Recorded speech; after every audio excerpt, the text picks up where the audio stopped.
Copaction, c'est une coopérative d'activité et d'emploi. Elle a la particularité d'être la première, voilà, puisqu'elle a été créée en juin 2002. Aujourd'hui, c'est une grosse entreprise partagée dans laquelle on va retrouver des gens qui sont dans le second œuvre, dans le gros œuvre, dans la maîtrise d'œuvre, et on a quelques chercheurs, je crois.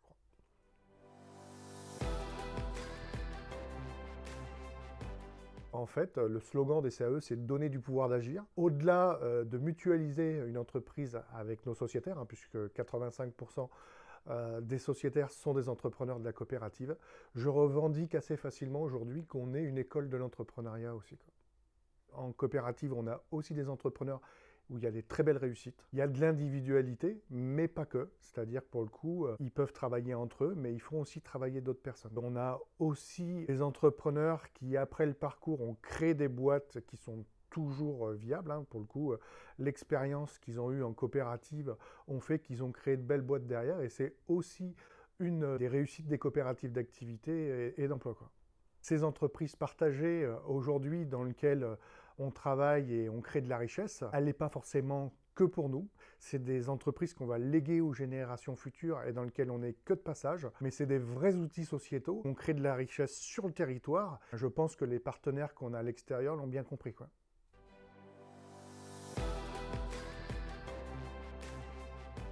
Je suis ingénieur bâtiment et j'ai ouvert un bureau d'études spécialisé dans la conception d'habitats autonomes en eau, en électricité et en chauffage. C'est-à-dire des maisons qui produisent leur propre énergie. J'étais acousticien en bâtiment. Mon métier me passionnait. Le problème, c'est que je construisais environ 50 000 m² de béton par an. J'ai décidé de tout plaquer et d'ouvrir le premier bureau d'études indépendant spécialisé en France et pour l'instant toujours le seul sur la discipline.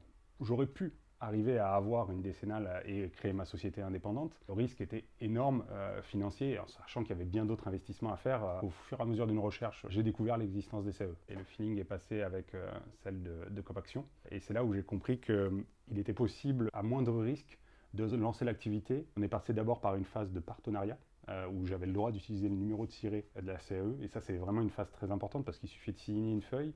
Et en fait, on peut commencer à travailler sur l'activité. Et du moment où j'ai eu la première commande, là, on est passé sous le contrat CAP, qui nous permet en fait de lancer une activité tranquillement. J'ai eu la chance, avec tout ce travail et ce domaine qui est porteur, de très rapidement passer en salarié. Maintenant, je vais passer à l'étape d'après, devenir associé. On a chacun notre activité individuelle. Pour autant, on se doit d'une certaine manière de donner un peu au collectif. Il nous a donné à un moment, il nous a porté et il a porté le risque pour nous. Donc, chacun son tour, on renvoie aussi un peu l'appareil.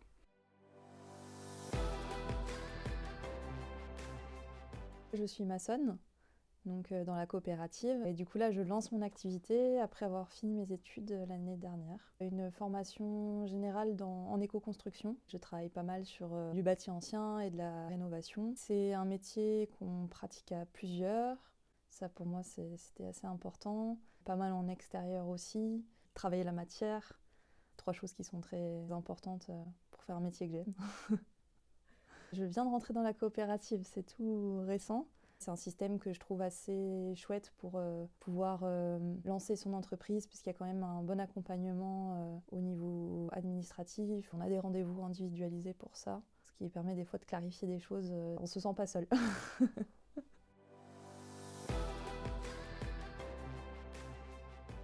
J'essaie de prendre la problématique du chauffage chez les particuliers, de l'entretien, le dépannage et le renouvellement de leurs moyens de chauffage. Je fais ce métier depuis 7 ans au sein de Copaction. J'étais ingénieur dans l'aéronautique. Ça devenait difficile pour moi et donc j'ai cherché un métier qui m'intéressait d'une part. J'ai fait une formation à l'AFPA. C'était important de ne plus avoir de chef et de mener mon bateau, donc j'ai commencé directement. Je suis entré à Copaction en 2017, convention d'accompagnement et assez rapidement contrat CAP.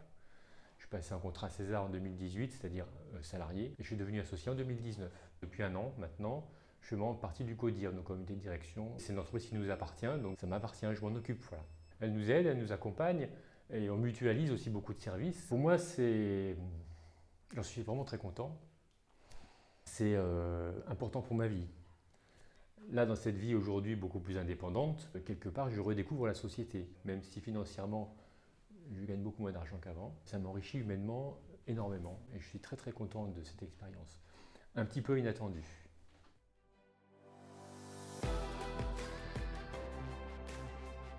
Je suis peintre en bâtiment depuis 7 ans maintenant et c'est cool. C'est un très beau métier. Et autant comme là, on refait des presbytères, autant il va y avoir des petites interventions, comme sur certains sites où il y a un graphe qui traîne, où il faut l'enlever, un menuisier d'intervenir, donc il y a des petits prépas à faire avant de commencer même le chantier, enlever de la tapisserie pour l'électricien qui arrive la semaine d'après. C'est ce qui est sympa dans ce métier en fait, c'est que c'est très diversifié, on s'ennuie pas. Clairement, on s'ennuie pas. J'étais fleuriste avant. J'ai commencé à travailler en fleuriste à l'âge de 15 ans. À 28 ans, je suis repartie pendant un an à une école de peinture et je suis sortie diplômée. Et je me suis dit, pourquoi pas essayer de monter sa boîte. On se connaît un petit peu dans ce scope et qu'on peut travailler ensemble. Donc c'est ce côté-là qui est cool aussi. C'est que tu ne te sens pas tout seul. Avoir une interaction avec d'autres corps de métier aussi, ou même un client qui te sort une urgence, tu prends ton téléphone, tu sais que tu as des copains derrière, quoi. On a les galères du chef d'entreprise, mais on a ce côté convivial d'être un groupement en fait. Et c'est sympa.